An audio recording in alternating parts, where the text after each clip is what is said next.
My interest sparks into three reasons. The writer was dealing art at Sotheby's. The topic is about Australian Aborigines, and songlines are my interest and how Pintupi handle their heritage. I'm reading about how the art dealer talks about art dealing, especially in Australian galleries.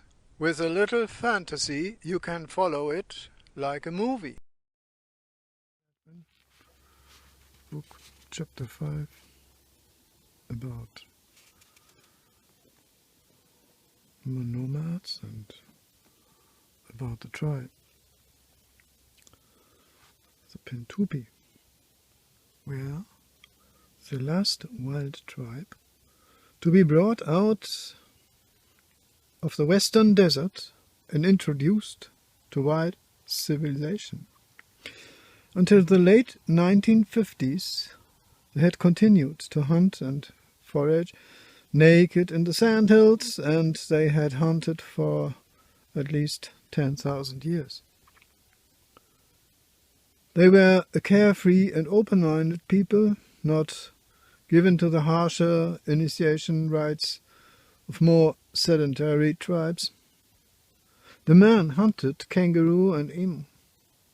The women gathered seeds and roots and edible grubs.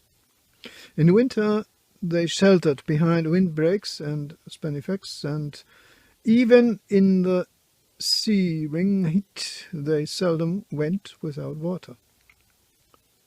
They valued a pair of strong legs above everything, and they were always laughing. The few whites who travelled among them were amazed to find their babies fat and healthy. The government, however, took the view that men of the Stone Age must be saved for Christ if need be. Besides, the western desert was needed for mining operations, possibly for nuclear tests. An order went out to round up the Pintupi in army trucks and settled them on government stations. Many were sent to Popanji, a settlement to the west of Alice Springs, where they died of epidemics, squabbled with the men of other tribes, took the bottle and knifed each other.